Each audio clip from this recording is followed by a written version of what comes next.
What a dynamic and entertaining performance, and how wonderful of the group was to honor the memory of Parviz Meshkatian.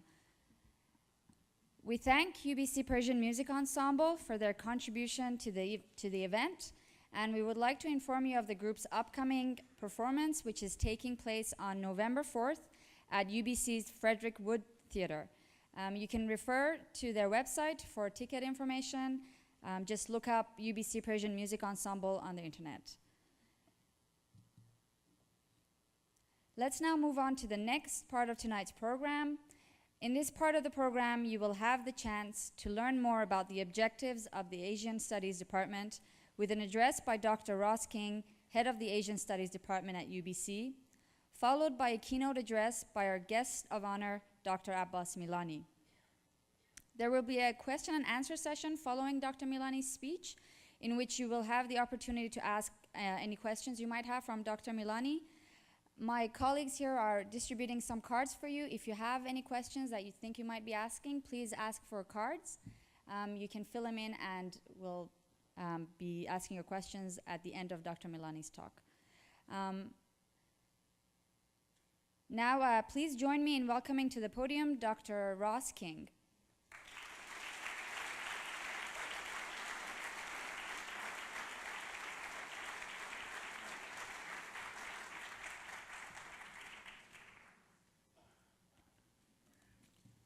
Thank you very much, Atefe. I'm going to come back to Atefe a moment because I think she's been too modest about all the work that she and her colleagues have been doing, but I'll come back to that in a minute.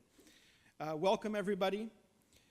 As Atefe mentioned, my name is Ross King. I serve as professor of Korean and head of the Department of Asian Studies in the Faculty of Arts at UBC. It gives me great pleasure to welcome all of you on behalf of UBC and in particular of the Department of Asian Studies, whose ambition it is to launch the beginnings of a Persian language program in the coming few years. Before introducing Professor Milani, please allow me to put some context around this evening's auspicious event and to explain its grander purpose. UBC is a very large and complex place. The Faculty of Arts is its largest faculty and houses the main programs for languages, literatures, cultures, and area studies. But curiously, UBC has never had a Department of Near and Middle Eastern Studies of the sort that typically serves as the academic home for Persian language programs and Iranian study programs at other great universities. The Department of Asian Studies wishes now to play a key role in this regard. The Department of Asian Studies is a humanities department. We have a very strong tradition in teaching and researching the languages, literatures, and cultures of East and South Asia. Indeed, this year we are very pleased to be celebrating our 50th anniversary as a department. We are especially strong also in the histories and religions of East and South Asia. So you might ask, why Persian? Our department has wanted to teach Persian, has wanted to add Persian to our offerings now for many years, and there are two main reasons. The first impetus comes from our South Asian Studies faculty, of whom we have seven in total. Our South Asia faculty recognize the importance of Indo-Persian literary culture. They recognize the importance of the Persian language in the history and culture of India, and indeed the entire eastern periphery of the Persianate world is of very dear importance to our department. So that, if you will, is the intellectual reason or the primary driving force. In general, we recognize that Persian is important in and of itself and has served as a cosmopolitan language of culture and science for the last millennium and more in South, Central, and Western Asia. The other reason has to do with community. In fact, with the students that you've seen and that I'm going to talk about in a moment, and with all of you sitting here in this hall, Greater Vancouver's remarkable Iranian community. And I would have to say that UBC this particular community has not yet been well served by UBC in terms of the kinds of courses on offer to do with Persian language or Iranian studies. We wish to begin to fill that particular gap. Now let me tell you a little bit about the specific project that we are now launching. The Department of Asian Studies wishes to create an endowed lecturer position in Persian language. And I want to be clear, this is not a professorial position. Professors typically teach 4 courses a year and typically do not teach much in the way of language courses. A lecturer teaches 8 courses a year, is not quite as expensive as a professor, and oftentimes carries the bulk of the really important bread and butter language teaching in a department like ours. So we see down the road, hopefully within the next 3 to 5 years, a full-time lecturer teaching first year, second year, and third year Persian language to UBC students. And on top of that, another 2 lecture courses per year on Iranian culture and civilization, or say Iranian cinema, to add that to our very popular suite of courses on different Asian cinemas. And I also want to emphasize that this particular project is only a first step in what we hope will be a series of additional initiatives around Persian and Iranian studies. In fact, the studies word, Iranian studies, Persian studies, shows up in the videos the video you just saw and in some of the posters for this event.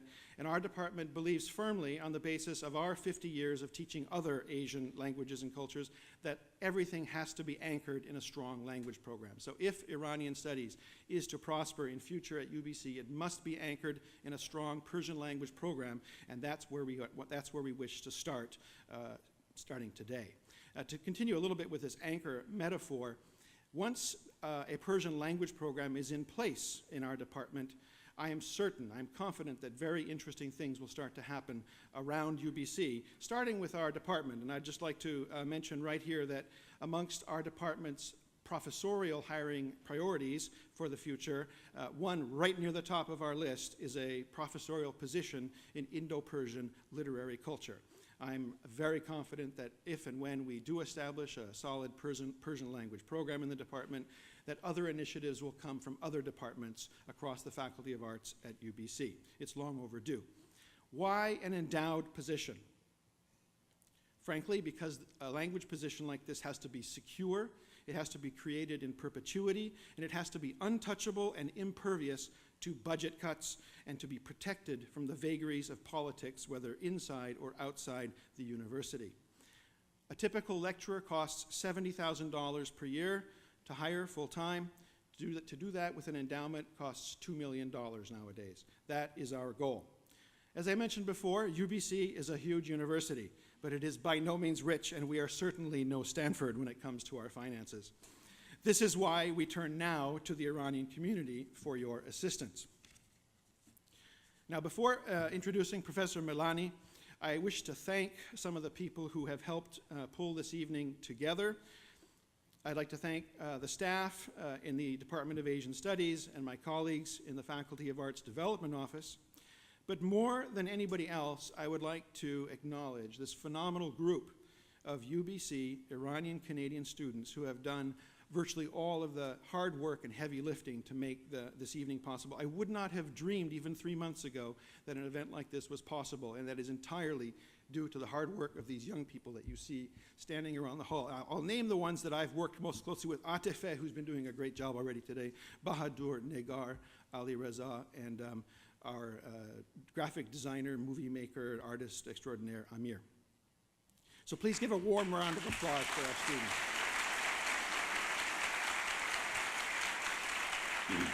Thank you. I'm not sure whose water bottle this is, but I'm going to use it. So I think this new partnership between the Department of Asian Studies and these remarkable Iranian Canadian students at UBC bodes well for the future of Iranian studies at UBC. So now finally to Professor Abbas Milani.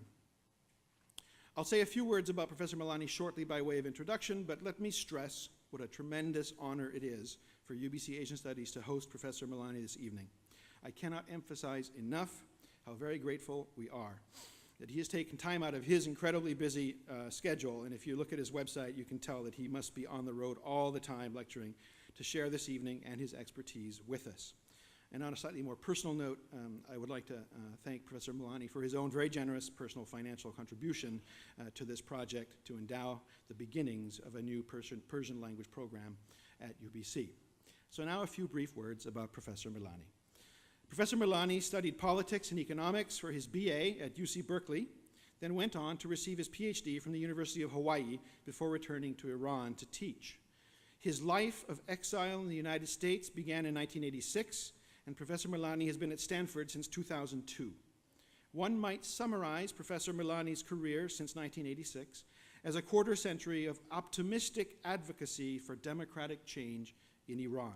He is an incredibly prolific writer and has authored and translated numerous books and articles. He is a sought-after lecturer and consultant on questions of US-Iranian relations.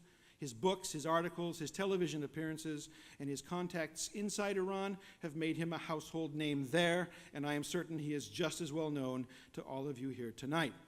As the first head of Stanford's Iranian Studies program and the co-founder of the Iran Democracy Project at the Hoover Institution, Professor Milani has spent the last decade spreading a consistently optimistic message about the prospects for democratic change in Iran.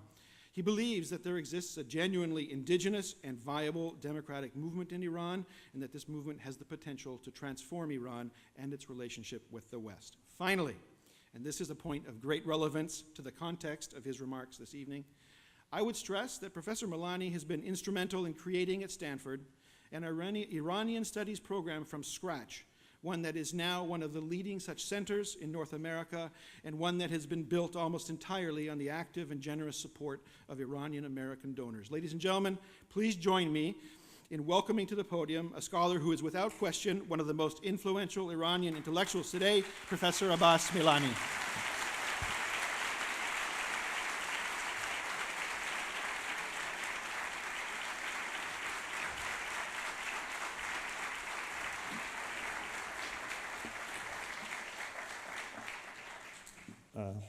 Good evening. If I knew what was good for me, I would shut up, go sit down, and say thank you. I can't tell you how humbled I am by this very, very generous introduction. I hope I can prove deserving. I am indeed honored to be here meeting Professor King and the remarkable group of students who have helped organize this. Has made me even more optimistic about the future of Iran. I am indeed optimistic. I believe a new Iran was born last year. I think we will see it come to fruition in not too distant the future. I think that a new Iran is a 100-year-old dream. It's the democratic Iran. It's the Iran where everyone regardless of faith, regardless of gender, regardless of ethnicity and language, will have equal access to the law, and it will be an Iran that will be a responsible member of the international community. But that's not the subject of my talk here. The subject of my talk essentially is, why should we study Iran? What has been Iran's role in what we would call the common heritage of humanity? And what has been Iran's relationship with the West? One of the appearances on television I had last week was on Charlie Rose. Charlie Rose, I don't know whether you get it in Canada or not, is a very, very prominent show in the United States. And in the course of the discussion, he asked, he said, my friends tell me that I'm obsessed with Iran, that Charlie Rose is obsessed with Iran. And if you look at the number of times he's had programs on Iran, it's really remarkable. I've been on his program for four times. I don't think there's any other program that I've been on as regularly as his program. And he said, my friends tell me I'm obsessed. Can you tell me why I should be obsessed about Iran? Why is it that I'm so interested in Iran? And what I'm going to try to explain to you tonight is what I told him in 2 minutes. I'm going to take now 40 minutes to try to explain why indeed we are right to be not obsessed about Iran, but profoundly interested in it, and why it is indeed a remarkable gap that places like UBC, a great institution like UBC, or like Stanford, do not have programs in Iranian studies. Stanford did not have one till 7 years ago, and UBC still does not have one, and it is a remarkable fact. And even if you think about it in terms of pure politics, if you look at American academia, every time there has been a country that has been problematic, every time there has been an issue that has been problematic for America, millions, if not billions of dollars have been poured into the academic institutions to study it. Just go back and look at how much money was spent to study Soviet Union, where in the time the Soviet Union was a great challenge. Ironically, incredibly, after the revolution, the number of centers in the United States studying Iran diminished instead of increased. The State Department closed for almost 20 years its school of teaching Persian languages. A couple of professorial positions, when the professor passed away, the university, including Princeton, instead of hiring someone for Iranian studies, diverted it to other programs. In Princeton, for example, they hired a scholar on Ottoman Turkey. It is remarkable that this would happen. You would expect the exact opposite. You would expect Canada, the United States, to pour in money to study Iran, because you look at what the governments in Canada and the United States repeatedly say, it's that Iran is the biggest challenge facing the United States, for example. The Bush administration, the Obama administration have repeatedly said Iran is the biggest challenge. So hopefully with your help, with the help of this enormously successful diaspora, we can make more of these centers. We need to step forward. We need to now translate this economic success, which I think is really remarkable. I think Iranian diaspora is arguably one of the most successful economic diasporas, one of the most successful social diasporas, one of the most educationally successful diasporas. But now it is time for us to begin paying back to the institutions that have hosted us, the institutions that have trained us, that are training our children. Nobody else is going to do it. It is our job to do it. And it can be done very, very easily. As Professor King mentioned, Stanford has been 100% supported by Iranian American community. We haven't received a penny from the US government. We haven't received a penny from any other foundation. It is the help of Iranian American community who know the need for such a program and who understand the long-term benefits of it. If you're going to be responsible, influential members of a democratic polity like Canada, setting up places at these universities, these great universities, setting up professorships, setting up centers for study of these countries is a very, very important first step. Now, why Iran? Water, one of them was yours, one of them was mine, so we share.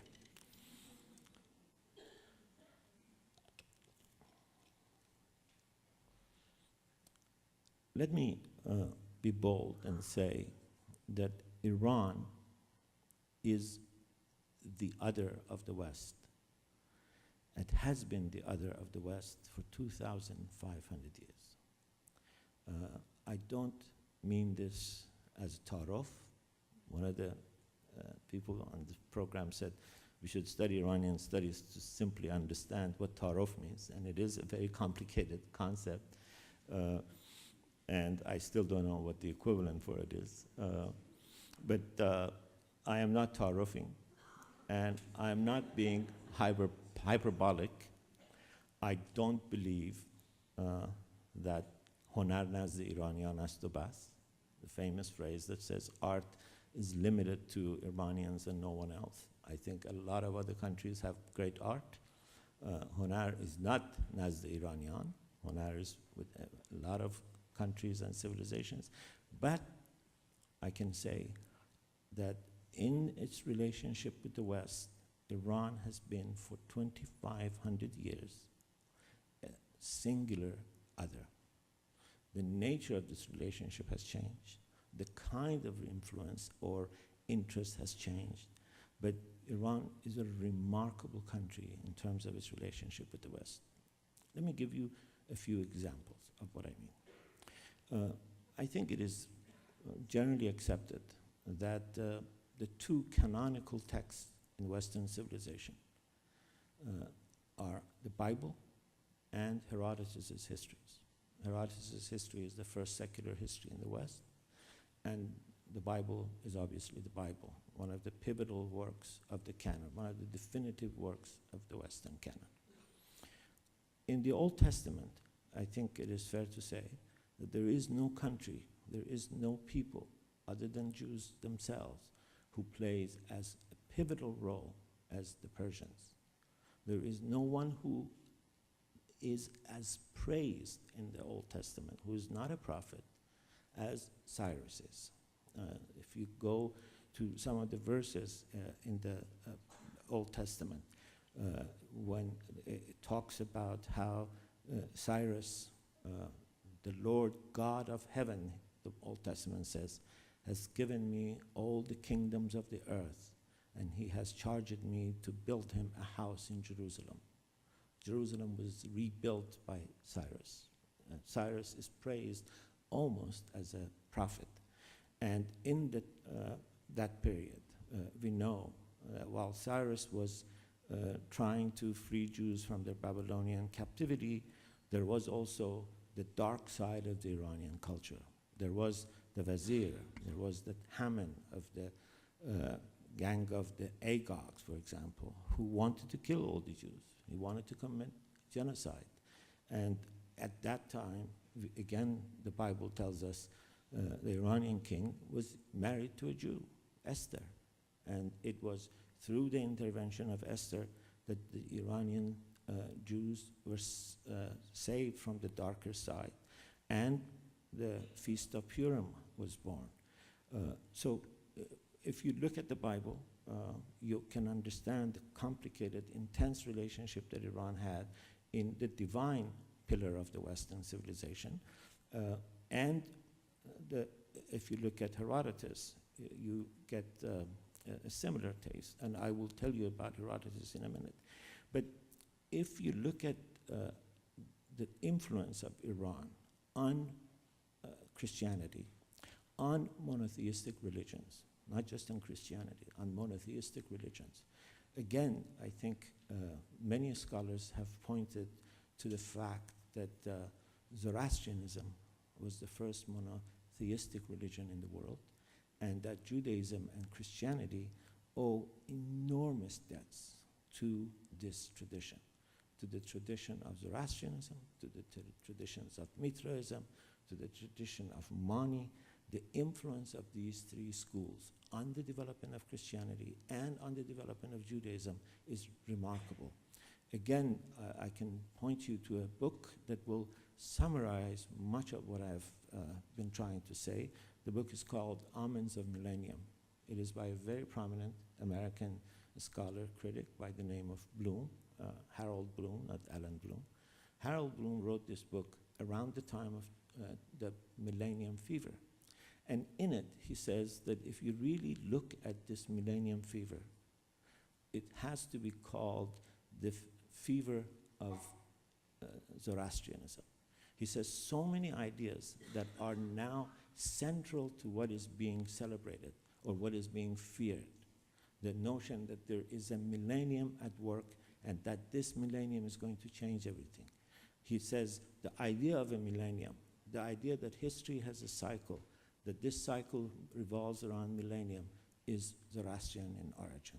He says the idea of an angel, the idea of heaven and hell, the idea of an afterlife, the idea of a virgin birth of Christ, the idea of Mary, have all deep roots in Zoroastrianism, in Mithraism, in later on the ideas of money influenced Christianity no longer through the origins, but through the Saint Augustine.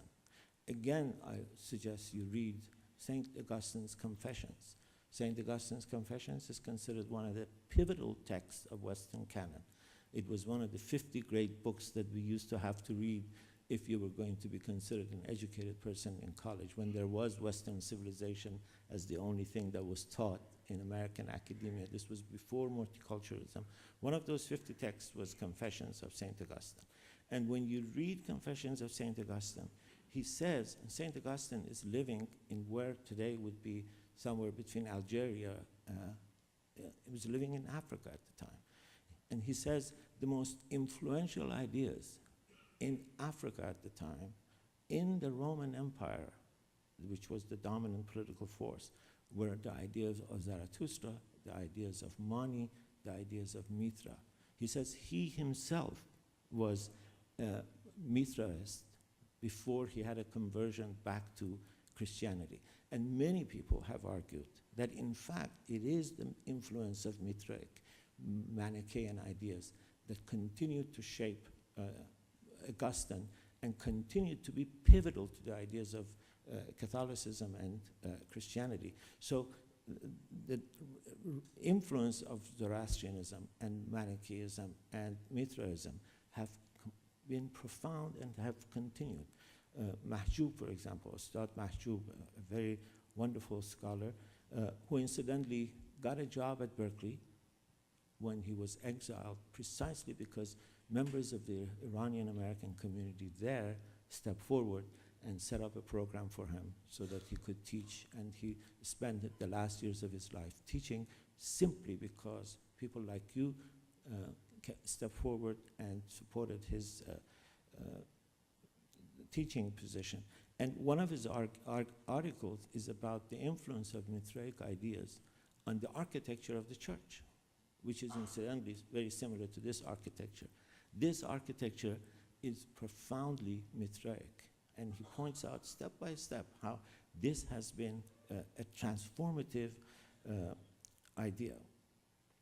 Fast forward to 19th century. One of the most important works of philosophy in the modern times is by Nietzsche.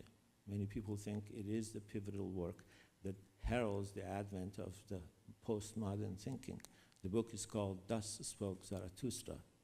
And the reason he calls his most important work, Thus Spoke Zarathustra, is precisely because he thinks in Zarathustra you have a system of ideas that are sufficiently brilliant to be used against what he thinks are dead ideas of Western philosophy, the dead ideas of Plato. It is remarkable how influential Iran was in 19th century intellectual thought. Nietzsche was not the only one who was enamored of Iran. Goethe, the most important 19th century poet of Germany, was so enamored of Iran that he began learning Persian language. He began trying to read Hafiz and Sa'di in the original. He wrote a series of poems called the Eastern Divan, inspired by Hafiz and Sa'di. Come to America, the transcendentalist movement in America, the movement that gave America its most important intellectual, Emerson, for example. Many think of Emerson as the quintessential American intellectual. Read Emerson's journals. Emerson says Sa'di and Hafiz are on par with the Bible in terms of their historic wisdom. He's been profoundly, the Romantics, the Transcendentalists were profoundly influenced by and inspired by this tradition. So the notion of the influence of Zoroastrianism and Manichaeism and what we would call this Persian spirit moves forward in the West through many, many centuries. If this is the spiritual side of the West, Herodotus is, of course, the secular side of historiography, and Herodotus, the histories, is essentially about the wars of the West with the Persian Empire. And Herodotus is very clear himself, where he says, almost in verbatim, that the Greeks developed an identity of themselves as a unit, as a cultural spirit, as something different from this other in opposition to Persians. And these Persians, and he calls them Persians, not Iranians, because Pars was the state where Persepolis was located, and thus began this strange schism in our identity. We called ourselves Iranians, and half of the world called us Persians. And this continued all the way to 1935, when Reza Shah, under rather, I think, mistaken ideas, decided to change the name of the country, asked everyone to call us not Persians anymore, but Iranians. But Herodotus talks about Persians. It's really remarkable. He talks about Persians as people who have taught the Greeks how to love wine. He says they're wine-loving people. He says there are people for whom lying is anathema. He says there are people for whom truthfulness is definitive of their identity. He says Persians are defined by their curiosity. He says they are curious about the world. They have sent ships to map out the world. He talks about the attempt by Persian kings to build what later became the Suez Canal.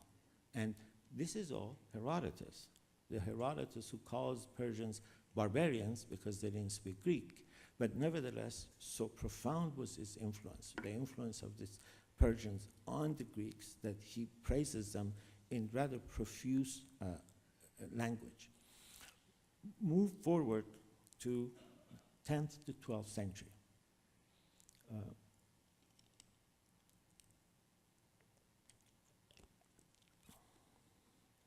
In the 10th and 12th century, we have an incredible period of intellectual, vibrant creativity in Iran. We have a period that I think prefigures the Renaissance by a couple of hundred years. Many of the ideas that we think of as Western ideas, many of the ideas that have been introduced to us as ideas that have come to us from the West, were actually ideas that were being experimented with in this period in Iran. I can give you a couple of examples. Historiography. I have written about Bayhaqi, Tarikh Bayhaqi, which is about 1,000 years old now, is by 200 years ahead of its time in terms of articulating a methodology for historiography that is, by any standard, scientific. We do not need to be, in order to be good historians, we do not need to simply emulate the West, as many of our compatriots think. We need to learn Western methodology, no doubt, but we do not need to think of these methodologies as singularly Western. This becomes very important in 19th century when the idea of modernity is visited in Iran, when the constitutional revolution comes to Iran. And the foes of modernity, the critics of rationalism, began to claim that rationalism is a Western idea, that social science is a Western idea. The debate that is going on in Iran today, the attempt by Mr. Khamenei to Islamicize social sciences, the attempt to close down social sciences, is precisely the continuation of the idea that social sciences, skepticism, rationalism, the use of human mind in solving human problems is a Western trick, is a colonial trick. Read Bayhaqi. Bayhaqi talks about the necessity of doubting when you're writing history. He talks about the necessity of several sources before you report an event. He talks about the possibility of impartial scientific writing. There are many, many other examples.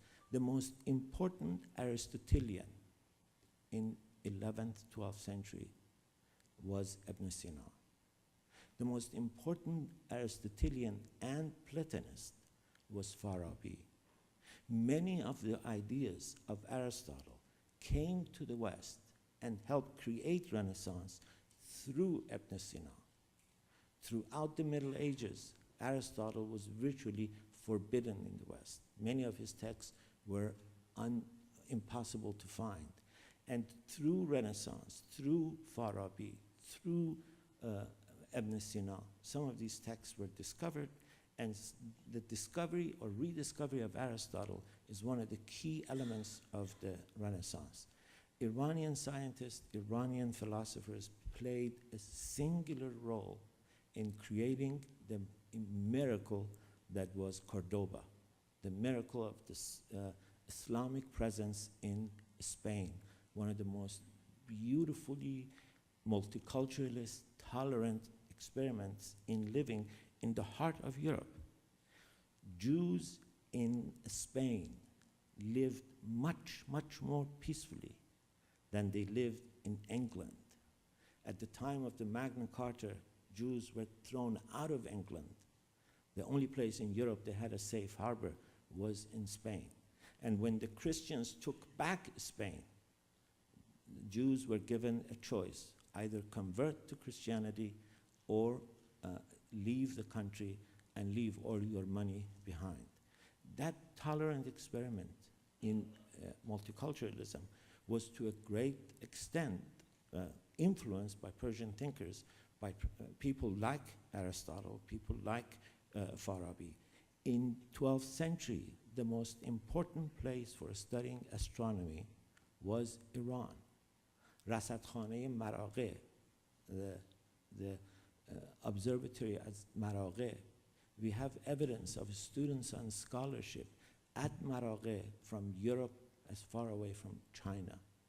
The ideas of Tusi, the ideas of Biruni are, again, don't take my word for it, read some of the works of, for example, George Saliba from Columbia University. Biruni's ideas and Tusi's ideas are absolutely indispensable for the Copernican revolution, for the scientific revolution in Europe. And that scientific revolution is a central part of modernity, central part of Renaissance. So Iran had a very interesting, very, very important presence in the mind of Europeans during this period. One of the most often written about characters, post-late medieval period, post-crusade, is a Persian by the name of Hassan Sabbah, the old man of the mountain. Read Farhad Daftari's books on Hassan Sabbah. Read his writing on the Ismailis. Read his writing on Alamut. Read his writing on the number of poems, stories, operas that were made inspired by Ismailis, inspired by Hassan Sabbah. Read Shakespeare. There is no country other than Italy, and England, of course, that is so repeatedly praised in Shakespeare, praised as a place of culture, as a place of refinement, as a place of beautiful clothes, as a place of beautiful gardens. In the case of Shakespeare, we know why he had that interest. For a while, he lived next to the Shirley brothers, who had visited Iran and came back to England and wrote their famous travel logs that became one of the most important sources of Western knowledge about what was going on in Iran. It was Safavid Iran that became the savior of the West, you would say, in its fight with the Ottomans. When the Ottomans had come all the way, I don't know whether this is a good thing or a bad thing, you can judge it for yourself, but the Ottomans had come all the way into Europe. They had put a siege on Vienna, And the force that was holding them back were the Safavid Iran, who was fighting with them, and not just fighting with them, but inviting Europeans to come to the Persian Gulf and establish bases in Persian Gulf. And thus began this incredible curiosity of Renaissance Europe with what is going on in Safavid Iran.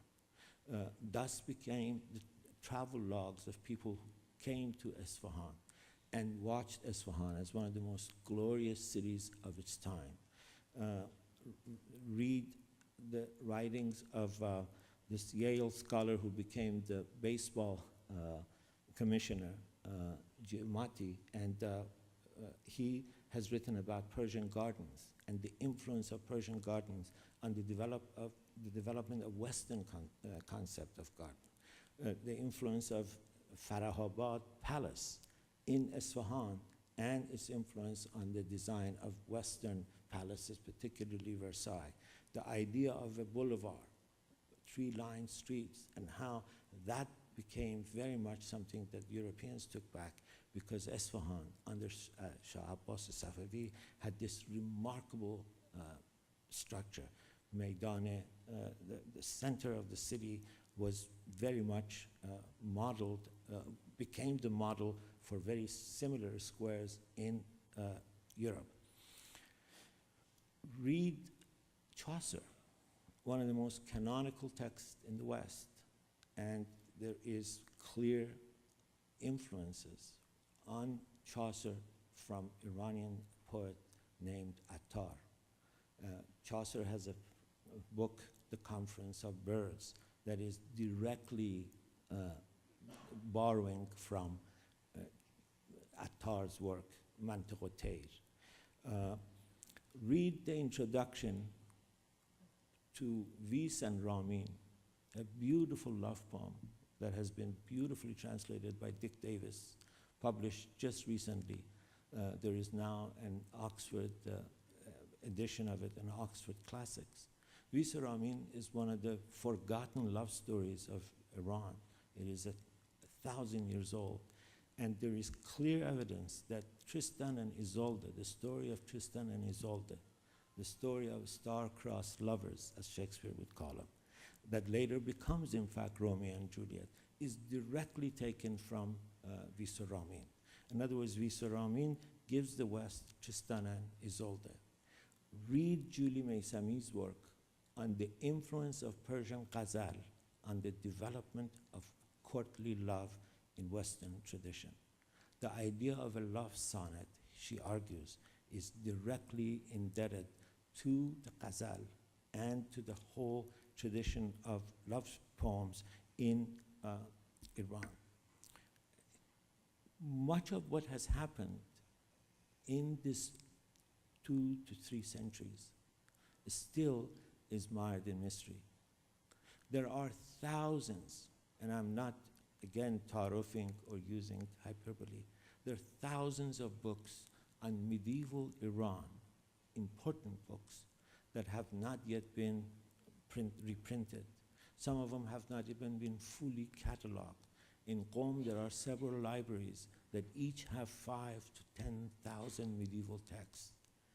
Every time one of these books is edited and printed and published and analyzed, we learn something profoundly new about Iran. Not all of it is necessarily good. Some of it shows the despotism of brutal despots. Some of them shows the hypocrisy of brutal despots.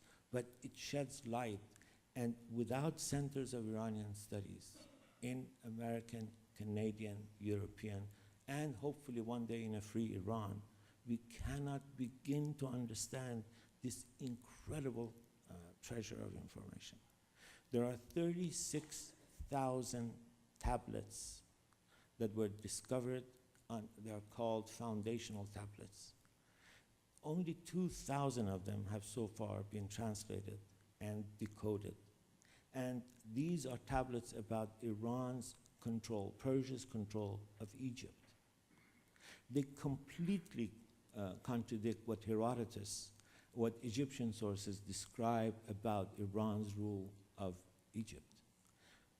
we cannot translate these, we cannot understand these, we cannot begin to catalog these unless there are more and more centers for Iranian studies in universities all across the world. Iran is an indispensable part of the Renaissance. Read the history of Paris University in 14th century. Paris University was the intellectual heart of Renaissance. Read the books that we're reading about.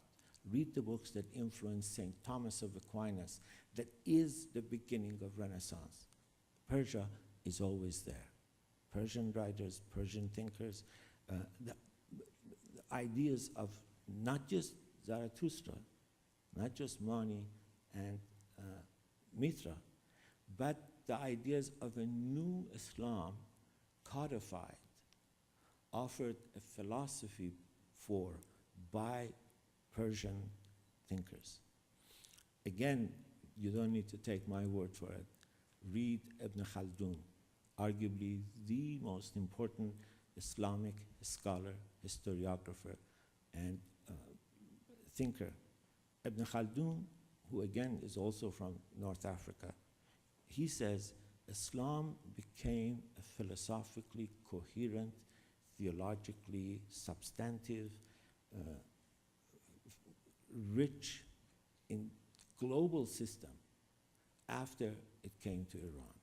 He says when it was in Arabia, it was simply the ideas, the unformed ideas of the Prophet, which were profoundly influenced, he says, by what he calls the asabiya, the spirit of the desert.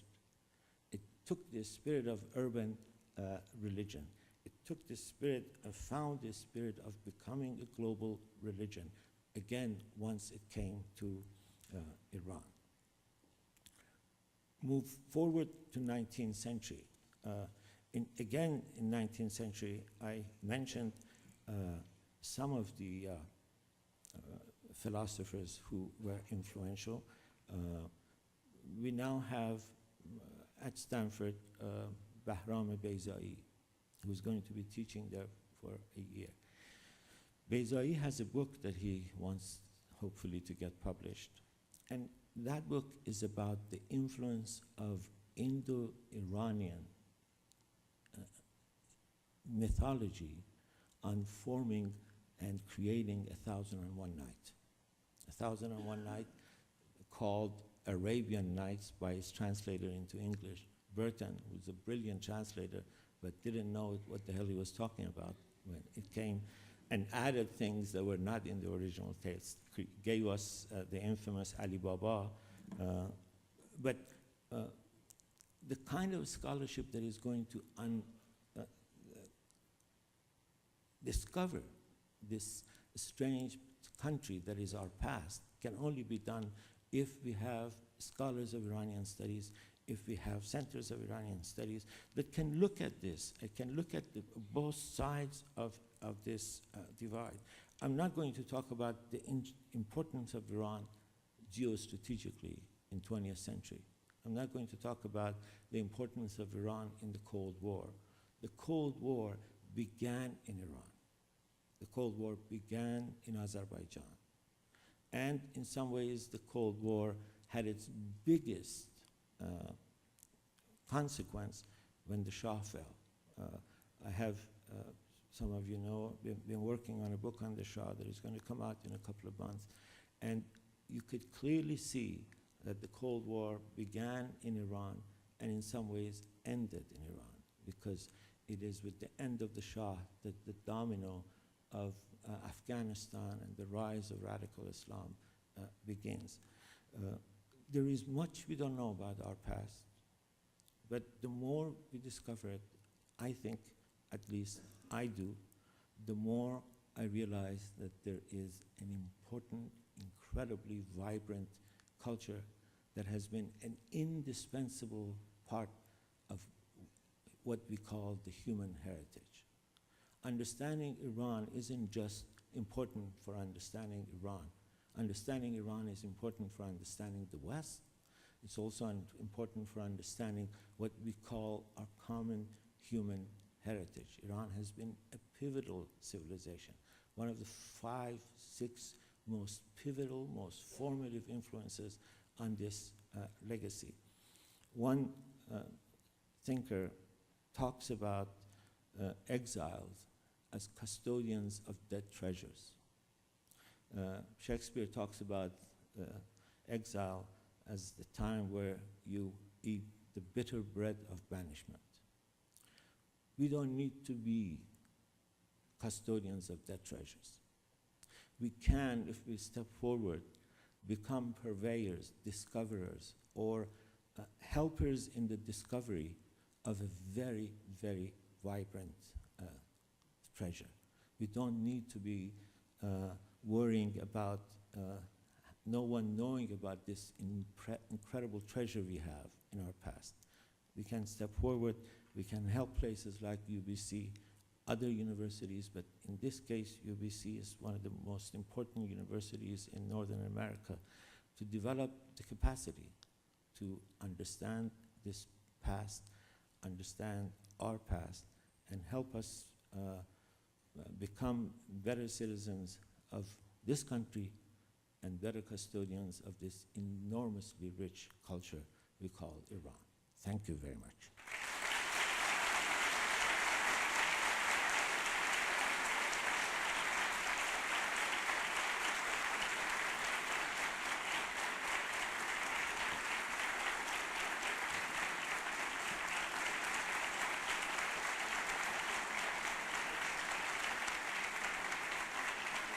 Thank you.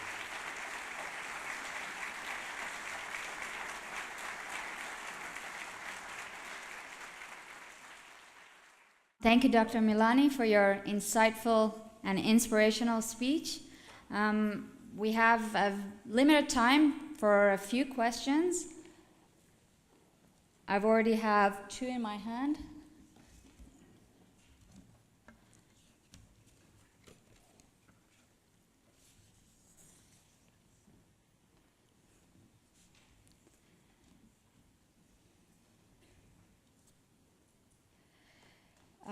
Okay, the first question was written in Farsi, so I'll read it in Farsi first and then I'll do a translation.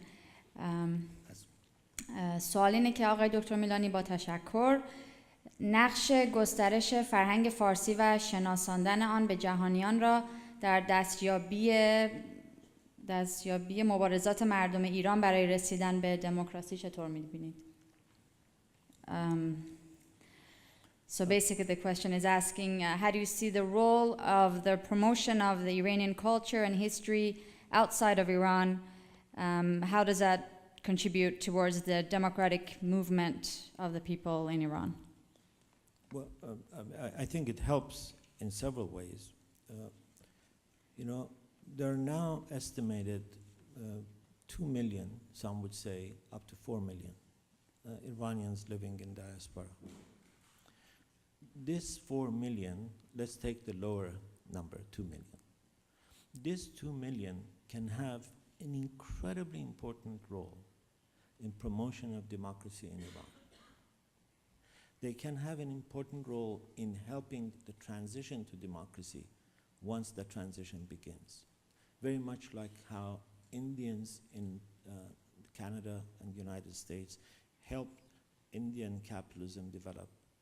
Very much how Jews helped Israel develop by providing it with managerial help, providing it with financial help, how Chinese businessmen around the world helped China develop. This diaspora can be an incredibly important role in the transition to democracy. We haven't done our work yet. Part of it is because we have been confused. Part of it is because we have been trying to make our new homes our homes, essentially. But the time, I think, is now well past due for us to become much more active in the fight for democracy. And one of the ways that we can do this is by arriving at a new sense of identity. The new generation, the second generation of Iranians, people like the ones who have helped organize this event, they are the future of Iran. They are the future of democracy. And if we can have university centers that can teach these people about their heritage, that can teach them the language, that can teach them read these beautiful texts, these beautiful poetries, these beautiful works of prose that have remained essentially unstudied, then we can help cultivate democracy. Democracy is about the first prerequisite of democracy is that a citizenry that is cognizant of its right, that is aware of its importance, self-assertive importance as members of a global community. Centers like Iranian studies can help develop this sense of citizenship, this sense of global, local citizenship. The future belongs, I think, not just in Iran, anywhere, to people who are local and global citizens. There is no avoiding modernity as there is no avoiding democracy in Iran. And those who have this global, local identity, who understand as much about Shakespeare as they understand about Hafiz, who are unafraid to criticize everything about our past. I only talked about the glories of our past. There is much about our past that needs to be criticized. There is much about our culture that needs to be criticized. There are glorious parts of it, but there are also parts that need to be criticized. Do we have a tendency to kill individualism? Do we have a tendency that appreciates more not a self-assertive individual, but a self-effacing individual? You can't get democracy with a self-effacing citizenry. You can get democracy with self-assertive women who say, I am here and I deserve to be given every right that any man is given. I'm not going to take an inch less. I'm not going to let you consider me half of a human being, as the laws of Islam in Iran today imply. The value of a life of a woman in Iran is literally half of a life of a man. We need a citizenry that says, no, I'm a woman and my life is worth as much as any man. I am a Jew, I am a Baha'i, I am a Zoroastrian, and my life is worth as much as any Muslim. My vote must count as much as any Muslim, and I'm not going to take it anymore, as they say in broadcasting.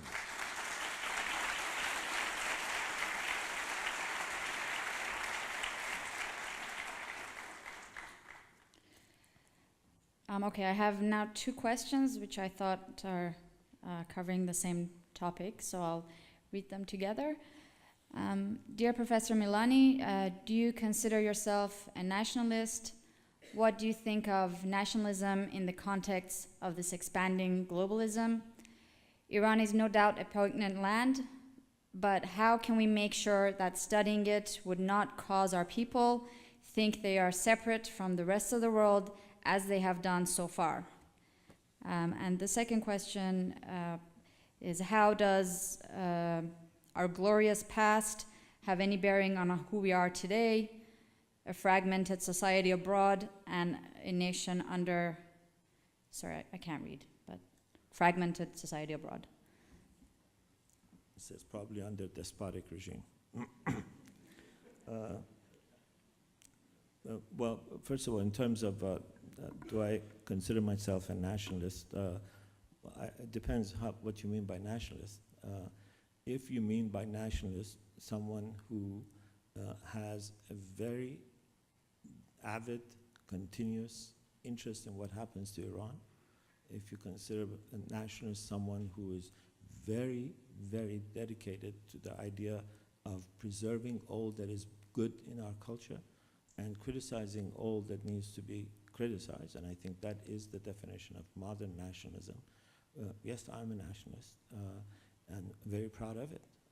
I think there is much to be proud of in being an Iranian, and I take very much seriously what I can be proud of, but I also take very seriously our responsibility, each of us, to tell the world that while we know how hot we are, we also know how bad we have been at times. We know the mistakes that our kings have made. We know the mistakes that our people have made. Yes, Jews lived more peacefully in Iran than they did in Europe till 20th century. Have no doubt about it. But there was anti-Semitism in Iran. While I take very much pride in the good side of it, I'm very much ashamed of and feel responsible for the anti-Semitic rants of a person called Ahmadinejad who speaks in the name of Iran. I feel we must remind the world that while, yes, these people lived more peacefully in Iran than they did in Europe, so don't tell us about your democracy and beat us on the head. Don't try to humiliate us. You read British diplomatic discourse on Iran, as I have been reading for the last few years, and British colonial approach to Iran is profoundly, despicably racist. Read Bollard's dispatches from Tehran. They're published in a book. He talks about Iranians as a base, hypocritical, delusional people. Someone should grab him by his bow tie and say, hey boy, when London was a cow town, Ray was a city of 1 million people. But we should also tell them that you cannot, in 21st century Iran, write on your application that you're a Baha'i and go to university. That's shameful. We should talk about both sides of this. We should talk about what we accomplished, and we should talk about this profound